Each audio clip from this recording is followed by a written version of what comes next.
ശ്രീ ബാലകൃഷ്ണനാണ് വടകരയിൽ നിന്നും. ശ്രീ ബാലകൃഷ്ണൻ, താങ്കളെ കുറച്ചു കാലമായി കാണാറില്ലായിരുന്നു. ഇന്നിപ്പോൾ വേറെ പ്രേക്ഷകരൊക്കെ അന്വേഷിക്കുന്നു, പ്രദീപൊക്കെ അന്വേഷിച്ചു ബാലകൃഷ്ണൻ എവിടെ, ബാലകൃഷ്ണൻ എവിടെയെന്ന്. സോറി, എന്തു പറ്റി? കുറച്ചാൾ കാണാനില്ലായിരുന്നല്ലോ. ഞാൻ ക്ഷമ ചോദിക്കുന്നു. ഞാൻ എല്ലാ പ്രേക്ഷകരോടും ക്ഷമ ചോദിക്കുന്നു. LDF അധികാരത്തിൽ UDF വരില്ല എന്ന് ശക്തിയായി വാദിച്ചു. അതിന്റെ ഒരു ചമ്മൽ എനിക്കുണ്ടായിരുന്നു. അതൊന്നും കാര്യമാക്കേണ്ടതില്ല. വിളിക്കാതിരുന്നത് എല്ലാ പ്രേക്ഷകരോടും ക്ഷമ ചോദിക്കുന്നു. UDF അധികാരത്തിൽ വന്നു. UDFന് കൺഗ്രാജുലേഷൻ. ഇനി എനിക്ക് പറയാനുള്ളത് കേൾക്കാമോ സർ? ഹലോ, പറഞ്ഞോളൂ ശ്രീ ബാലകൃഷ്ണൻ. ഇനി എനിക്ക് പറയാനുള്ളത്, ഈ ബംഗാളില് എന്റെ കൂടെ 2-3 പേര് ബംഗാളികൾ ജോലി ചെയ്യുന്നുണ്ട്. അവരൊക്കെ പറഞ്ഞത് തൃണമൂൽ കോൺഗ്രസ് അല്ല എന്ന് പറഞ്ഞാൽ അടിയാണ്. അവിടുത്തെ സ്ഥിതി അതായിരുന്നു എന്നാ. ഈ പ്രാവശ്യം അവർ വോട്ട് ചെയ്യാൻ പോകുമ്പോ 29-ന് വോട്ട് ചെയ്യാൻ, ഞാൻ മാങ്ങയുടെ ബിസിനസ് ഉണ്ട്, എനിക്ക് സ്വന്തമായി പറപ്പിക്കുന്ന ബിസിനസ് ഉണ്ട്. എന്റെ കൂട്ടത്തിൽ 2 മാങ്ങ പറിക്കുന്ന ബംഗാളികളുണ്ട്.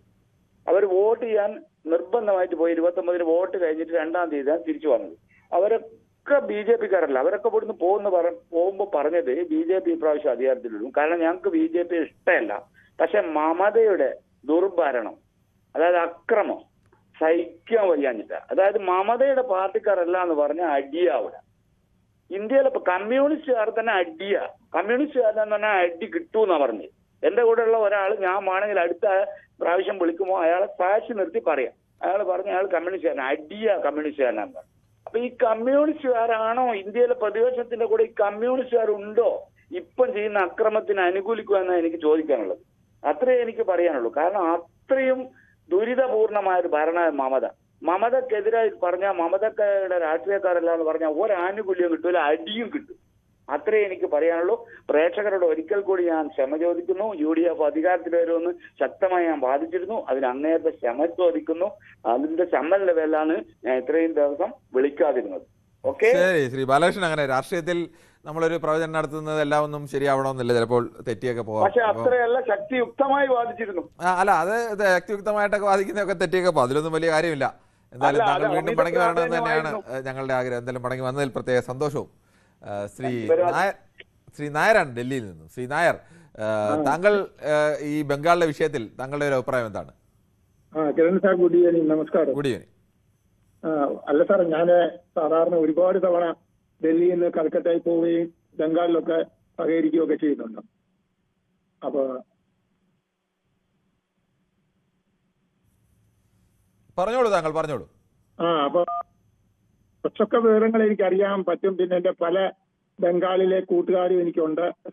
കാരണം അവിടെ ചെറിയ രീതിയിലുള്ള ബിസിനസ് അവിടെ നിന്ന് ഞാൻ ഡൽഹി പരമായിട്ട് ചെയ്യുന്നുണ്ട്. പക്ഷെ ഞാൻ ഇതിനു മുമ്പും CPM ഭരിച്ചിരുന്ന കാലത്തും അവിടെ പോയിട്ടുണ്ട്. പക്ഷെ CPM ഭരിച്ച കാലത്ത് ഇതേ അനുഭവമായിരുന്നു കോൺഗ്രസിനും നമ്മുടെ ഈ തൃണമൂലിനും നേരിടേണ്ടി വന്നത്. അന്ന് അവിടെ BJPയോ മറ്റൊരു പാർട്ടിയോ ഒന്നും ഇല്ലായിരുന്നു. BJP അവിടെ നാമമാത്രമായിരുന്നു, ഒന്നുമില്ലായിരുന്നു.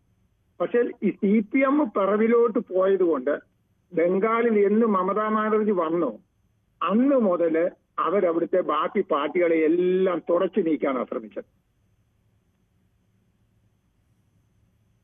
ശരി. അത് കഴിഞ്ഞതിന് ശേഷം സാറേ എന്ത് സംഭവിച്ചു? ഈ ഇവർ ഓരോന്ന് തുടച്ചു മാറ്റിയപ്പോൾ പതുക്കെ BJP അങ്ങോട്ട് കയറാൻ തുടങ്ങി. കഴിയുന്നതെല്ലാം നോക്കി BJP ഇല്ലാതാക്കാൻ ശ്രമിച്ചു. അതുപോലെ സുപ്രീം കോടതി ജഡ്ജിമാരെ ആക്രമിച്ച നമ്മുടെ ഇവിടെ ഒരു സ്റ്റേറ്റ് ഉണ്ടോ? സാറൊന്ന് ആലോചിച്ച് നോക്ക്, കിരൺ സാറൊന്ന് ആലോചിച്ച് നോക്ക്. പറഞ്ഞോളൂ, താങ്കൾ പറഞ്ഞോളൂ. അപ്പൊ ആക്രമിക്കുന്ന ഒരു രാഷ്ട്രീയ പ്രബുദ്ധതയായിരുന്നു അവിടെ. പക്ഷെ ജനങ്ങൾക്ക് തൃണമൂലെന്നല്ലാതെ മറ്റൊന്നും അവിടെ പറയാൻ പറ്റത്തില്ലായിരുന്നു. നിസാരമായിട്ട് സാറൊന്ന് ആലോചിച്ച് നോക്കുക, ഒരു മെഡിക്കൽ കോളേജ് വിദ്യാർത്ഥി ഒരു പെണ്ണിനെ ഏത് രീതിയിൽ അക്രൂരമായിട്ട് ബലാത്സംഗം ചെയ്തു കൊന്നത്. അതുപോലൊക്കെ സഞ്ജയ് കാലി എന്ന് പറയുന്ന സ്ഥലത്ത് എന്തുമാത്രം സ്ത്രീകളെയാ സാറേ ഉപദ്രവിച്ചതൊക്കെ.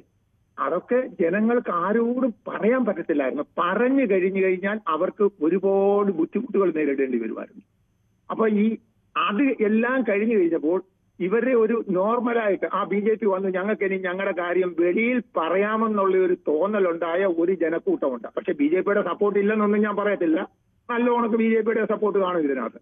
അവരൊന്നും അത്ര നല്ല ആൾക്കാരാണെന്ന് ഞാൻ പറയത്തില്ല.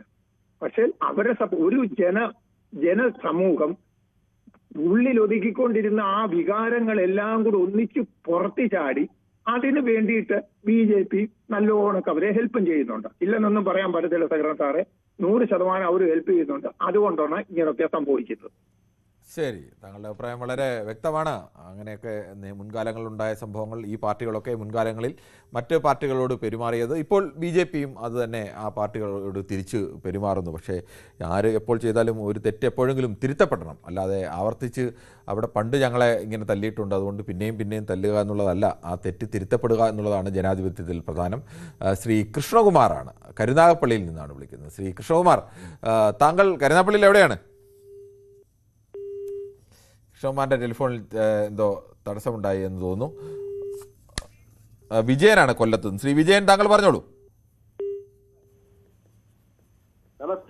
നമസ്തേ, പറഞ്ഞോളൂ. ഇതിനകത്ത് ഇപ്പൊ പറയാനെന്ന് പറഞ്ഞു കഴിഞ്ഞാൽ പശ്ചിമ ബംഗാളിൽ ആദ്യം ജ്യോതി ബസുവും പിന്നെ മറ്റേ പുനർനിയമ പട്ടാചാരിയും ഒക്കെയാണ് ഭരിച്ചത്. അന്നും ഇതിലും ഒക്കെ വലിയ ബുദ്ധിമുട്ടായിരുന്നു അവിടെ മറ്റു ഉള്ള പാർട്ടികൾക്ക് പ്രവർത്തിക്കാനും പ്രതിപക്ഷത്തിരിക്കാനും ഒക്കെ വലിയ ബുദ്ധിമുട്ടായിരുന്നു. അതേപോലെ തന്നെ ഇവര് വന്നപ്പോഴും അതേപോലുള്ള ബുദ്ധിമുട്ട് തന്നെ ഇവര് ചെയ്തത് കണ്ട് അതേപോലെ തന്നെ അവരും മമതയും ചെയ്തു. ഇപ്പം BJP വന്നപ്പോൾ ഒരേ തെറ്റ് എല്ലാവരും ആവർത്തിക്കുകയാണ്, അങ്ങനെയാണോ? അല്ല, ആവർത്തിക്കല്ല, അത് ജനങ്ങളുടെ ഒരു രോഷമായിട്ട് ഇപ്പൊ വരികയാണെന്നാണ് എനിക്ക് തോന്നുന്നത്. കാരണം അല്ലാതെ ആരുടെ ആഹ്വാനമൊന്നും ഇല്ലാതെ ജനങ്ങൾ സ്വന്തമായിട്ട് തീരുമാനിച്ച് ഇങ്ങനെ അടിക്കുകയാണോ? അല്ലല്ല, സന്ദേശ് ചിങ്കാൻ എന്ന് പറഞ്ഞ സ്ഥലത്തെ കാര്യങ്ങൾ ഇപ്പൊ ഒരാൾ പറഞ്ഞല്ലേ, അത് സാറിന് അറിയല്ലേ? അങ്ങനെയൊക്കെ നമ്മുടെ ഇന്ത്യ മഹാരാജ്യത്ത് അങ്ങനെ ഒരു സംഭവമൊക്കെ. ശരി, ഓക്കെ, താങ്കളുടെ അഭിപ്രായം വ്യക്തമാണ്. നമുക്ക് പെട്ടെന്ന് യൂട്യൂബിലെ ചില കമൻറ്റുകൾ കൂടി വായിക്കേണ്ടതുണ്ട്. നമസ്കാരം, ഇന്നലെ ഒരു കമൻറ്റ് പോലും വായിക്കാത്തതിനാൽ ഇന്ന് നോ കമൻറ്റ്സ് എന്ന് സുനിൽകുമാർ പറയുന്നു. ഇന്ന് അതുകൊണ്ടാണ് തുടക്കത്തിൽ തന്നെ ഉണ്ടായിരുന്ന കമൻറ്റ് ആദ്യം തന്നെ വായിച്ചത്. രണ്ടായാലും ഒരു കുഴപ്പവുമില്ല.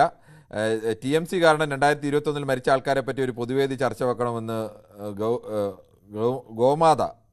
ഗോമാതാജി പറയുന്നു. എന്തായാലും പേര് സ്വന്തമായിട്ട് ഗോമാതാജി എന്നൊക്കെ ഇട്ടത് കൊള്ളാം. അതിനെക്കുറിച്ച് പണ്ട് മാതാവാണെങ്കിൽ എന്നൊക്കെ പറഞ്ഞൊരു തമാശ പണ്ട് അഴീക്കോട് പറഞ്ഞതുണ്ട്. അതൊക്കെ ആളുകൾ ചോദിച്ചാൽ നാണക്കേടാവും.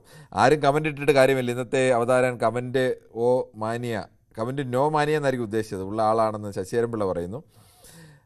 നമസ്കാരം. പിന്നീട് തൃണമൂലിനെതിരെയുള്ള പോരാട്ടമായിരിക്കും ഇന്ന്. തൃണമൂലം BJP തമ്മിൽ കടുത്ത പോരാട്ടമാണ് നടക്കുന്നത്. ഇത് ക്രൂരതയാണെന്ന് സുനിമോൾ ചൂണ്ടിക്കാണിക്കുന്നു. ഞാൻ ലീവല്ല എന്നൊക്കെ പറയുന്നു. ഡോക്ടർ MB മണി, അഴിമതി, കുടുംബവാഴ്ച, ഫാസിസം എന്നിവയിൽ നിന്നും മാറ്റം ആഗ്രഹിക്കുന്ന ജനത ഒരുമിച്ച് ഇരുന്ന് കാര്യങ്ങൾ ചർച്ച ചെയ്യാൻ ആരംഭിക്കണം. അതായത് ഇപ്പോൾ ഇന്ത്യൻ രാഷ്ട്രീയത്തിൽ ആവശ്യമെന്നാണ് ശ്രീ. കൂടുതൽ വാർത്തകൾക്ക് News 18 Keralam YouTube channel subscribe ചെയ്യുക.